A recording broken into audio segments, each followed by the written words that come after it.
चेंबूरमध्ये झाड पडून एका चिमुकल्याच्या दुर्दैवी मृत्यू झाल्याच्या घटनेनंतर मनसेने पुन्हा एकदा मुंबई महानगरपालिकेवर निशाणा साधलाय। या प्रकरणात गार्डन विभागाच्या बेजबाबदार कारभाराविरोधात काही दिवसांपूर्वी मुंबई महानगरपालिकेत पत्रकार परिषद घेण्यात आली होती। मात्र अद्यापही दोषी अधिकाऱ्यांवर कोणतीही कारवाई करण्यात आली नसल्याचा आरोप मनसे नेते संदीप देशपांडे यांनी केलाय। महापालिका दोषी अधिकाऱ्यांना पाठीशी घालत असल्याचाही त्यांनी आरोप केलाय। लवकरात लवकर संबंधितांवर कठोर कारवाई करण्यात यावी, अन्यथा मनसे स्टाईल उत्तर दिलं जाईल असा इशाराही संदीप देशपांडे यांनी दिला आहे। ऐकूया ते काय म्हणाले।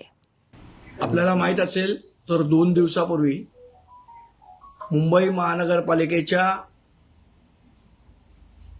प्रिमायसेसमध्ये तिथे मी आणि माझे सहकारी सर्व नगरसेवक, आमचे गटनेते यशवंत किल्लेदार आम्ही एक पत्रकार परिषद घेतलेली। त्यामध्ये गार्डन डिपार्टमेंटनी गेले 2 वर्ष कशा पद्धतीने बेजबाबदारपणे कारभार केलेला आहे, त्यामुळे एका चिमुरड्याचा मृत्यू या सगळ्या बेजबाबदारपणामुळे झालेला आहे।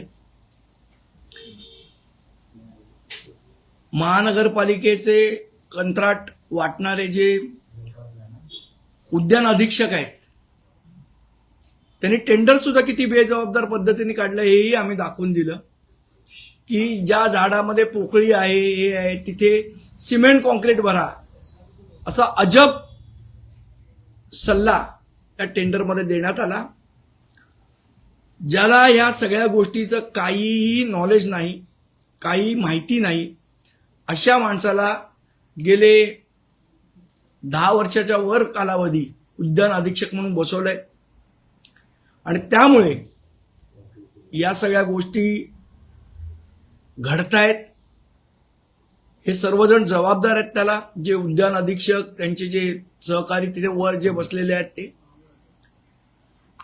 आणि त्यानंतर आपल्याला माहिती असेल तर एक अहवाल आला, त्या अहवालामध्ये या सगळ्यांना क्लीन चिट देण्याचा प्रकार झाला। म्हणजे कोणीच जबाबदार नाही, फक्त कंत्राटदारावर काय 2 लाखाचा दंड आणि दुसऱ्या कंत्राटदारावर 5 लाखाचा दंड लावून हे प्रकरण मिटवण्याचा प्रयत्न हा लगेच आमची पत्रकार परिषद झाली आणि संध्याकाळी लगेच अहवाल येतो आणि हे प्रकरण दडपण्याचा प्रयत्न केला गेला। आमची ठाम मागणी होती की या संदर्भात जो अहवाल आलेला आहे तो अहवाल आम्हाला मान्य नाही, हे आम्ही त्या दिवशी सकाळीच सांगितलं। त्यानंतर सत्ताधारी पक्षाच्या लोकांनीही, अगदी महापौरांनी सुद्धा सांगितलं हा अहवाल मान्य नाही। सगळ्या महानगरपालिकेच्या नगरसेवकांनी त्याबद्दल म्हटलं की अहवाल मान्य नाही। तरी सुद्धा प्रशासनाने त्या संदर्भात कुठलीही कारवाई किंवा भूमिका ही जाहीर केलेली नाही।